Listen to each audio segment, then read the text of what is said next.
What's up, brothers and sisters? It's your brother G World 7_D. I'm gonna do something quick on Illinois. All right, it is people Illinois. The earliest people known to live in the Illinois region were mound builders. Now, I already talked about who the mound builders were. Now, he shows you how they look. These were prehistoric American and Aboriginals who left behind thousands of earth mounds that they had built up from the prairie. Illinois is a prairie state. The largest of these is Monk Mound and Cahokia Mounds historic site, which is located near East St. Louis in southwestern Illinois, near St. Louis, Missouri. This group of mounds is the site of the largest prehistoric Indian city north of Mexico and Monk's Mound, and was used as a substructure for ceremonial buildings. Scattered across the state, there are also many smaller effigies, mounds, and burial mounds.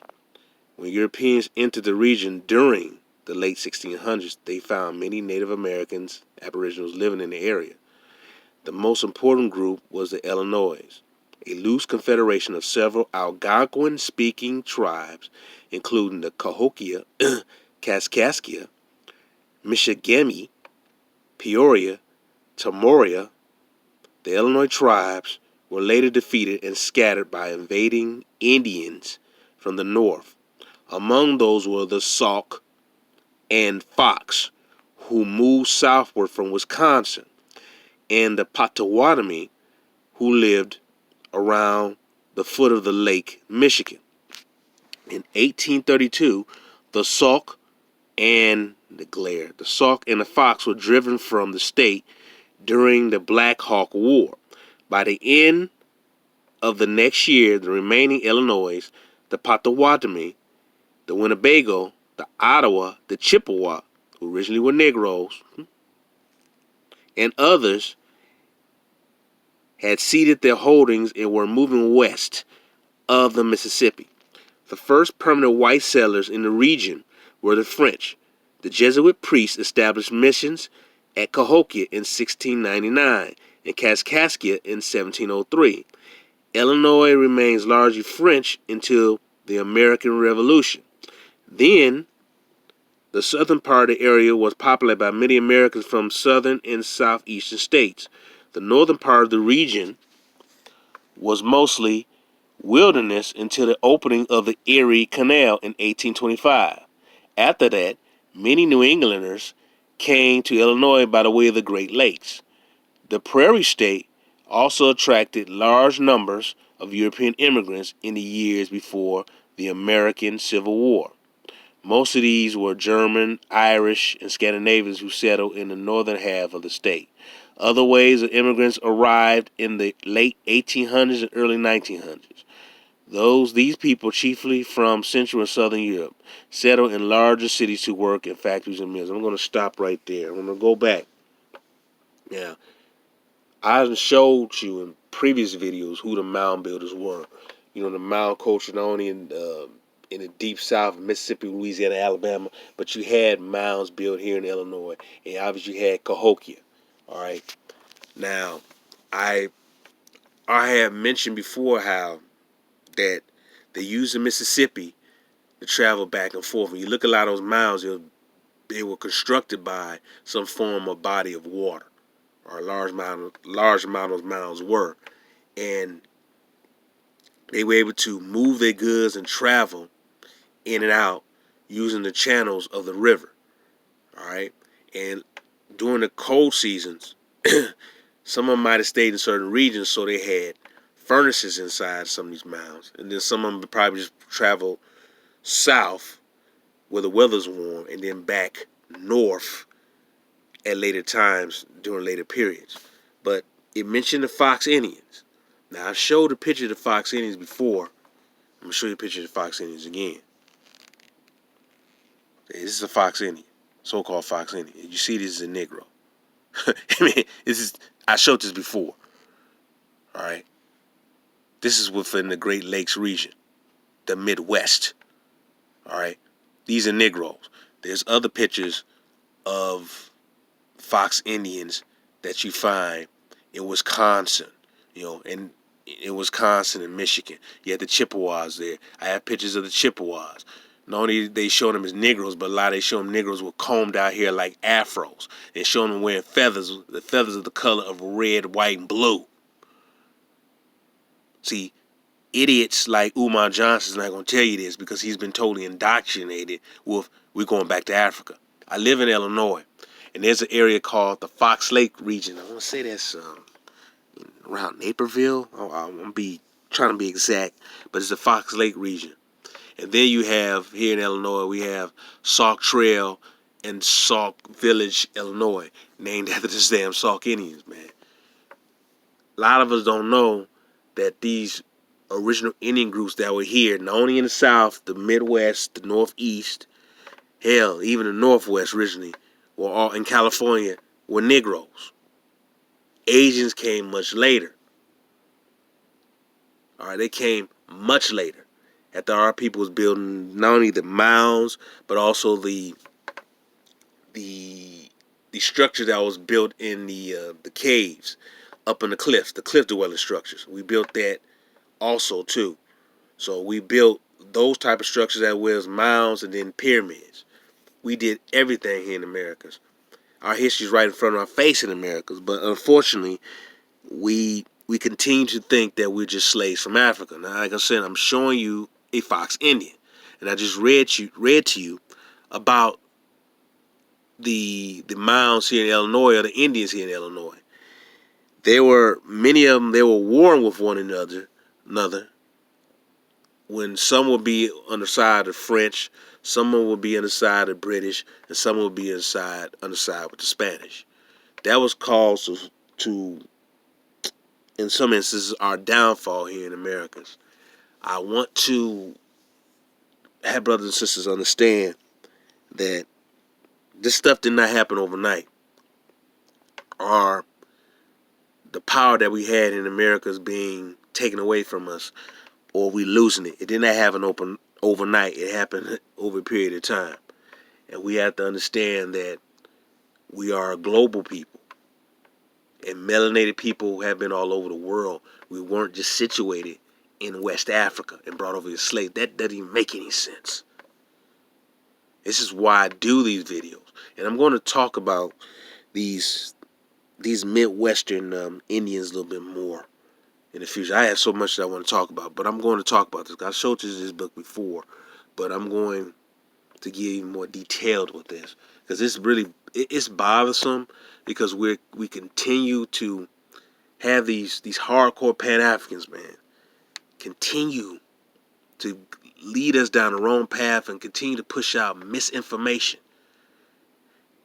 And many of these clowns are teachers and professors, and they're miseducating our youth.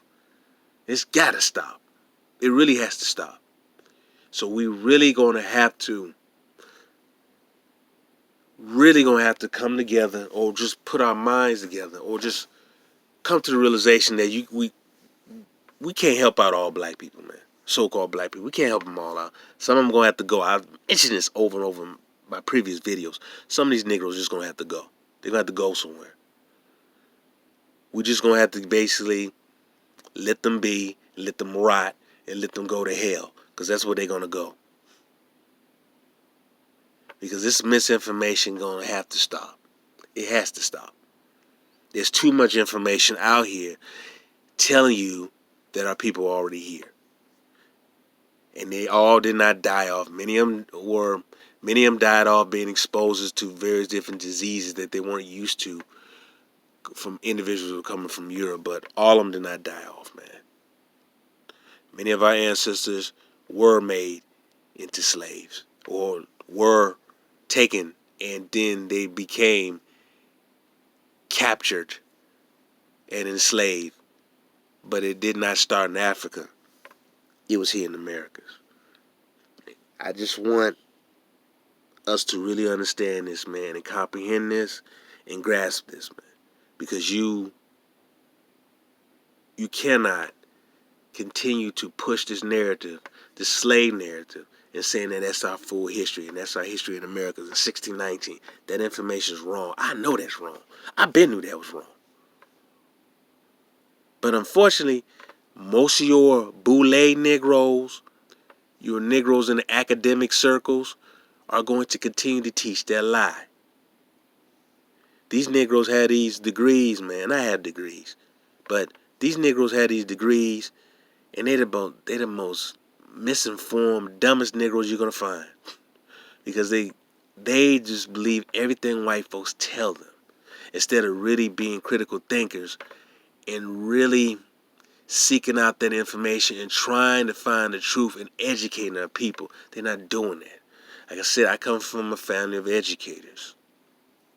It's very sad what I'm hearing from most of these Pan-Africans, because they make they make attacks on you, and then they bring these foreigners on there. When I mean foreigners, these non-blacks attacking Aboriginal blacks, saying that we have self-hatred of ourselves because we identify and we know that we are indigenous to this land. These self-hating Negroes continue to do damage to our community, and they continue to lie to our community, and they continue to miseducate our community. Like I said before in numerous posts, I'm going to repeat this again. They have to go. They're going to have to go. All of them are going to have to go.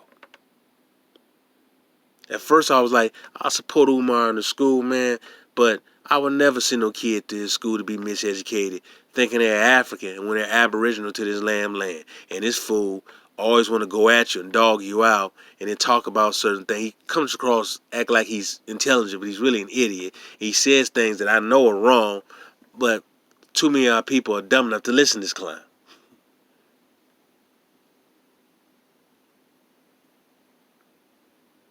We've been all over the world.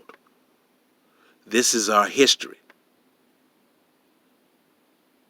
So we got to come to grips and take pride in our history, man. The Aboriginal blacks, Indians in the Northeast, I have pictures of them. These are Negroes. I have pictures like I showed you here in the Midwest. This is a Negro. All right. I have pictures in the Southeast, the Southwest, the West. The original people there were so-called Negroes. So what are you Pan-Africans doing?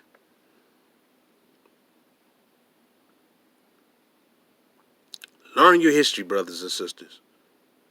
You know, I have some disagreements with Dan Calloway, but you get these idiots, just attacking him, saying he just don't know what he's talking about, and that's not true. Like this goofball name, what's his name, Walter Sniper? He's an idiot, man. Dogging out, saying Dan Calloway just stupid, and his books are basically a lie.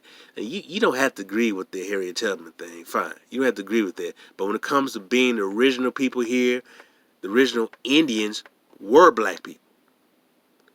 And this idiot gonna sit there and say, well, I'm proud to be a descendant of African slaves. Negro, most of us did not come over here as African slaves. We were already here.